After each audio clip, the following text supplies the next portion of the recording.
بسم اللہ الرحمن الرحیم۔ السلام علیکم۔ آج ایک نئی ویڈیو کے ساتھ آپ لوگوں کے سامنے حاضر خدمت ہیں۔ پنجاب کے شہر گجرانوالہ میں ایک حکیم صاحب ہوا کرتے تھے جن کا مطب ایک پرانی سی عمارت میں ہوتا تھا۔ حکیم صاحب روزانہ صبح مطب جانے سے قبل بیوی کو کہتے کہ جو کچھ آج کے دن کے لیے تم کو درکار ہے ایک چٹ پر لکھ کر دے دو۔ بیوی لکھ کر دے دیتی۔ آپ دکان پر آ کر سب سے پہلے وہ چٹ کھولتے۔ بیوی نے جو چیزیں لکھی ہوتی ان کے سامنے ان چیزوں کی قیمت درج کرتے، پھر ان کا ٹوٹل کرتے، پھر اللہ سے دعا کرتے کہ یا اللہ میں صرف تیرے ہی حکم کی تعمیل میں تیری عبادت چھوڑ کر یہاں دنیا داری کے چکروں میں آ بیٹھا ہوں۔ جو ہی تو میری آج کی مطلوبہ رقم کا بندوبست کر دے گا میں اسی وقت یہاں سے اٹھ جاؤں گا۔ اور پھر یہی ہوتا۔ کبھی صبح کے 9:30 کبھی 10 بجے حکیم صاحب مریضوں سے فارغ ہو کر واپس اپنے گاؤں چلے جاتے۔ ایک دن حکیم صاحب نے دکان کھولی، رقم کا حساب لگانے کے لیے چٹ کھولی تو وہ چٹ کو دیکھتے ہی رہ گئے۔ ایک مرتبہ تو ان کا دماغ گھوم گیا۔ ان کو اپنی آنکھوں کے سامنے تارے چمکتے ہوئے نظر آ رہے تھے، لیکن جلد ہی انہوں نے اپنے اعصاب پر قابو پا لیا۔ آٹے دال وغیرہ کے بعد بیگم نے لکھا تھا بیٹی کے جہیز کا سامان۔ کچھ دیر سوچتے رہے۔ چیزوں کی قیمت لکھنے کے بعد جہیز کے سامنے لکھا یہ اللہ کا کام ہے، اللہ جانے۔ ایک دو مریض آئے ہوئے تھے، ان کو حکیم صاحب دوائی دے رہے تھے۔ اسی دوران ایک بڑی سی کار ان کے مطب کے سامنے آ کر رکی۔ حکیم صاحب نے کار یا صاحب کار کو کوئی خاص توجہ نہ دی، کیونکہ کئی کاروں والے ان کے پاس آتے رہتے تھے۔ دونوں مریض دوائی لے کر چلے گئے۔ وہ سوٹڈ بوٹڈ صاحب کار سے باہر نکلے اور سلام کر کے بینچ پر بیٹھ گئے۔ حکیم صاحب نے کہا کہ اگر آپ نے اپنے لیے دوائی لینی ہے تو ادھر سٹول پر آ جائیں تاکہ میں آپ کی نبض دیکھ لوں، اور کسی مریض کی دوائی کے لے کر جانی ہے تو بیماری کی کیفیت بیان کریں۔ وہ صاحب کہنے لگے حکیم صاحب میرا خیال ہے آپ نے مجھے پہچانا نہیں، لیکن آپ مجھے پہچان بھی کیسے سکتے ہیں کیونکہ میں 15-16 سال بعد آپ کے مطب میں داخل ہوا ہوں۔ آپ کو گزشتہ ملاقات کا احوال سناتا ہوں، پھر آپ کو ساری بات یاد آ جائے گی۔ جب میں پہلی مرتبہ یہاں آیا تھا تو وہ میں خود نہیں آیا تھا، خدا مجھے آپ کے پاس لے آیا تھا، کیونکہ خدا کو مجھ پر رحم آ گیا تھا اور وہ میرا گھر آباد کرنا چاہتا تھا۔ ہوا اس طرح تھا کہ میں لاہور سے میرپور اپنی کار میں اپنے آبائی گھر جا رہا تھا۔ عین آپ کی دکان کے سامنے ہماری کار پنکچر ہو گئی۔ ڈرائیور کار کا پہیہ اتار کر پنکچر لگوانے چلا گیا۔ آپ نے دیکھا کہ میں گرمی میں کار کے پاس کھڑا ہوں، آپ میرے پاس آئے اور آپ نے مطب کی طرف اشارہ کیا اور کہا کہ ادھر آ کر کرسی پر بیٹھ جائیں۔ اندھا کیا چاہے دو آنکھیں، میں نے آپ کا شکریہ ادا کیا اور کرسی پر آ کر بیٹھ گیا۔ ڈرائیور نے کچھ زیادہ ہی دیر لگا دی تھی۔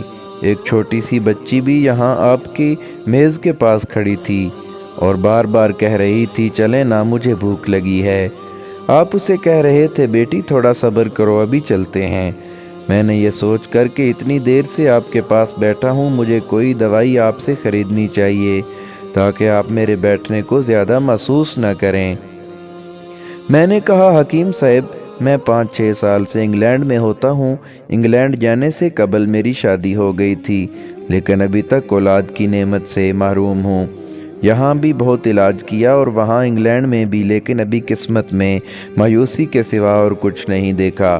آپ نے کہا میرے بھائی توبہ استغفار پڑھو، خدا را اپنے خدا سے مایوس نہ ہو، یاد رکھو اس کے خزانے میں کسی شے کی کمی نہیں۔ اولاد، مال و اسباب اور غمی خوشی، زندگی موت، ہر چیز اسی کے ہاتھ میں ہے۔ کسی حکیم یا ڈاکٹر کے ہاتھ میں شفا نہیں ہوتی اور نہ ہی کسی دوا میں شفا ہوتی ہے۔ شفا اگر ہونی ہے تو اللہ کے حکم سے ہونی ہے، اولاد دینی ہے تو اسی نے دینی ہے۔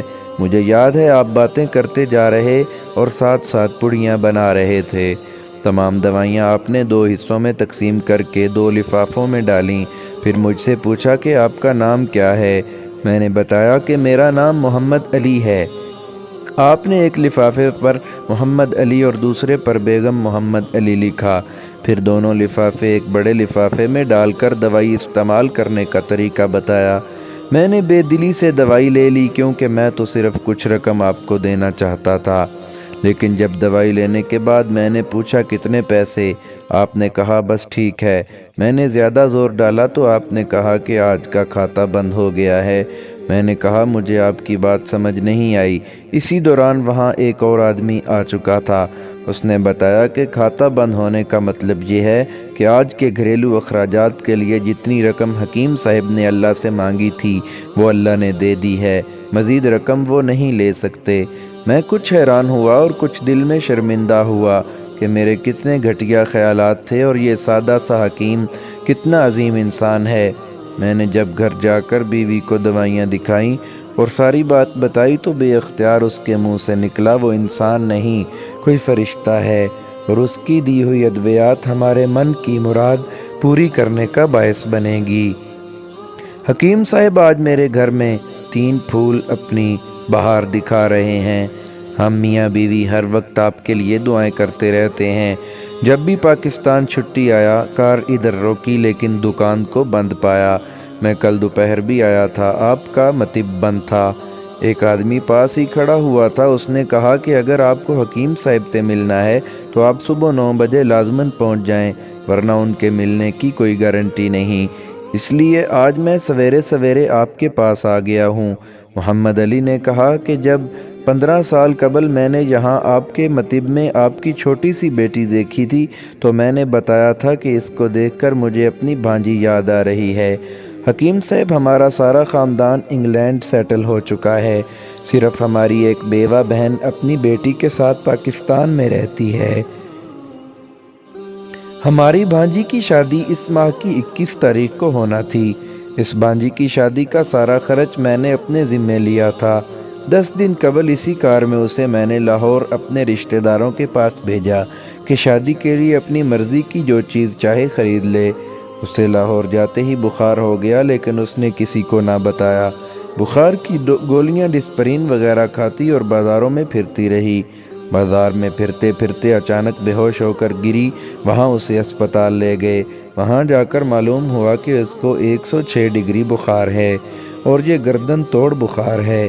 وہ بے ہوشی کے عالم ہی میں اس جہان فانی سے کوچ کر گئی۔